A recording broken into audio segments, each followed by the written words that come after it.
Hi everyone. So this is your first little review session. This is for Monday. Don't know what the date is, but I think it's the 25th. I'm not really sure. Okay, so I'm just going to get up to number 7 today. On Tuesday, I'm going to do number 8 and 9, really focus on those. And then on Thursday, I'm going to do 10, 11, 12, 13. Sorry, that's Wednesday. On Thanksgiving, we're going to do 11 through 17, and then we're going to finish the rest up on Friday. Okay, so that's kind of the plan. All right, so the first part, let's see how to find all these things. So how do we find vertical asymptotes, horizontal asymptotes, x and y intercept? Okay, so you guys, the easiest way to figure out x and y intercept, okay, remember I said make x equals 0, solve for y, make y equals 0, solve for x. Okay, you can do it that way. Or you can, I just thought of like to find the x and y intercepts, maybe you can just do this. Go x, y, and then go 0, 0. Okay, make the x equal 0, find y, and then do it the other way around. So if x equals 0, okay, so for the y-intercept, if you make x equal to 0 and find y, we're going to end up that y equals, I'm just replacing all the x's with a 0. You're going to get 0 plus 9 all over 0 squared plus 7 times 0 minus 18. So pretty much that's going to go away, that's going to go away, that's going to go away, and you're going to be left with 9 over negative 18, or just negative 1/2. Now, most of this you can just kind of do in your head, okay? But that ends up being your y-intercept. Okay, to find the x-intercept, you're going to do the other thing. You're going to make y equal to 0. So this f of x is your y. So to find the x-intercept, I don't know where I'm going to write this. Let's do it up here. To find the x-intercept,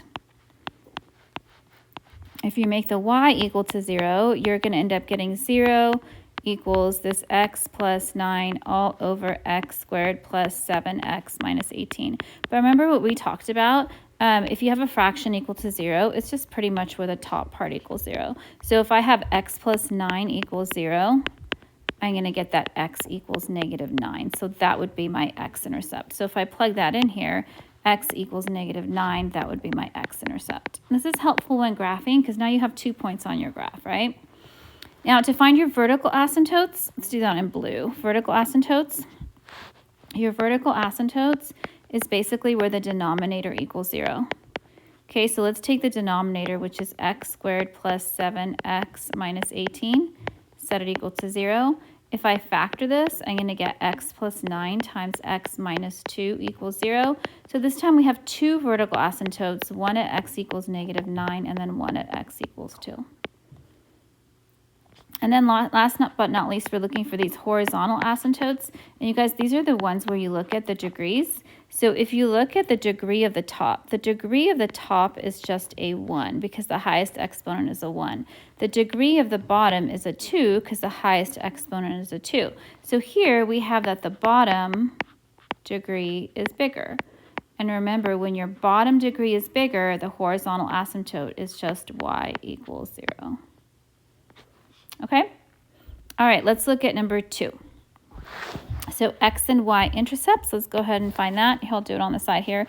Again, if you want to think of it this way, if you want to find the x and y intercepts, just do 0, 0 like that. Okay? So for the y-intercept, I'm going to make the x equal to 0. So that's going to give me that y equals 3 times 0 squared over 0 squared minus 16, which is just going to give me 0 over negative 16. 0 over anything is 0. So your y-intercept is just going to be 0, 0. Not very exciting, but it's still a point on the graph. Okay, to find your x-intercept, remember, just make the top equal to 0. That's the easiest way to do this one. So if I take the top part of this fraction, which is this 3x squared, set that equal to 0. If you divide by 3, you're going to get x squared equals 0. If you take the square root, you're going to get x equals 0. So in both of these, it was not very exciting. Both the x and the y-intercept were at 0, so it only gave you 1 point, but that's okay. All right, now how do I find my asymptotes? Okay, so for, again, the vertical asymptotes, you want to find out where the denominator equals 0. Okay, so I'm going to take this denominator, the x squared minus 16 equal to 0. That's going to be x squared equals 16. So that's going to give me that x equals plus or minus 4. So I have two vertical asymptotes, one at 4, one at -4. Now for the horizontal asymptotes, I want to look at the degrees again. Now if you look this time, the degree of the top is 2. The degree of the bottom is also 2. So this time they have the same degree. Remember, when they have the same degree, it's y equals the leading coefficient. Let's highlight that, the leading coefficient over the leading coefficient. Now the leading coefficient on the top is a 3. The leading coefficient on the bottom is a 1. You can't see it, but it's there. So it's just really y equals 3. All right? Okay, now these guys determine the conic from the following choices. So is it a parabola, a circle, an ellipse, or a hyperbola? So remember, we want to just look at the squared terms on this. If I look at this x squared and this 3y squared, I notice that there's a 1 in front of the x squared, there's a 3 in front of the y squared. So because they're different, this is going to be an ellipse. Okay, for number 4, leading coefficient. Leading coefficient. Oh my gosh, that's the exact same equation as number 3. Well, that's pretty lame, so this is going to be an ellipse again. You guys, did you notice 3 and 4 are exactly the same? Sorry about that. Okay, number 5. You have an x squared. There's no y squared. So if there's only one squared term, it's going to be a parabola.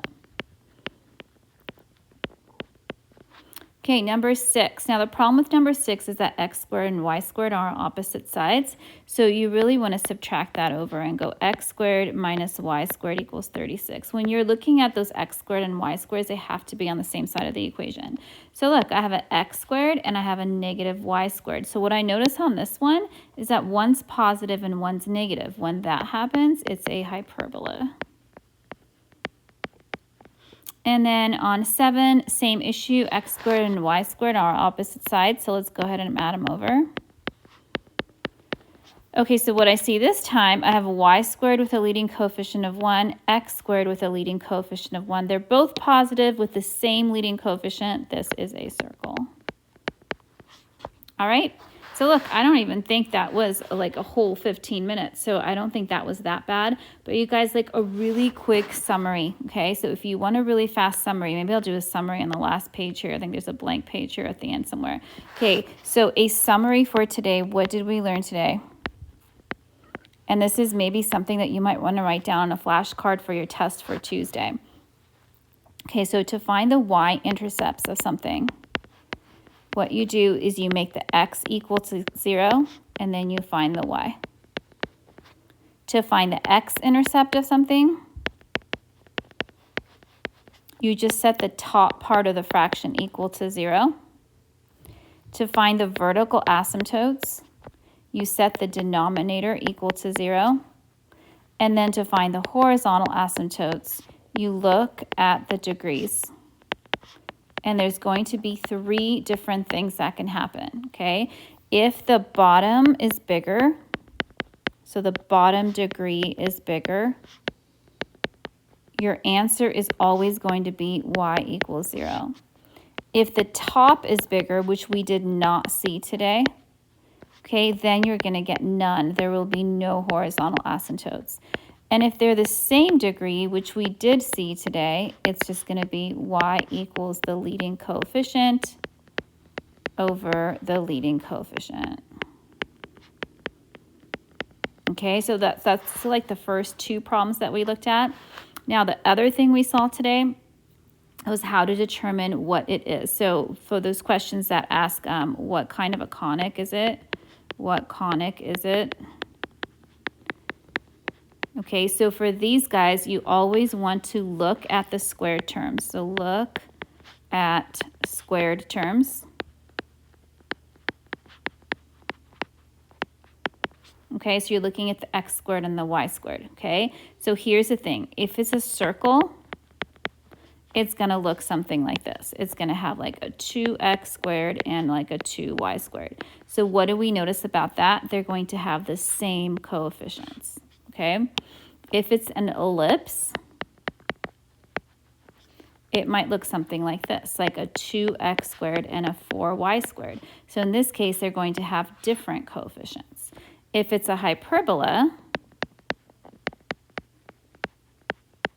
is going to look like maybe like a 2x squared and a negative 4y squared. So what do we notice this time? One of them is negative, but only one. And then the last one that we covered was a parabola. And we're going to have a parabola if you have like an x squared and a y, or if you have like an x and a y squared. So only one squared term. This is only one squared term. So if you have like something that's missing an x squared on there or something, that's going to be a parabola, okay? So that's what we covered today. And you guys, if you're not remembering these, I would put these on flashcards every day, go over them. It's really going to help you for your test on Tuesday. All right, have a nice day.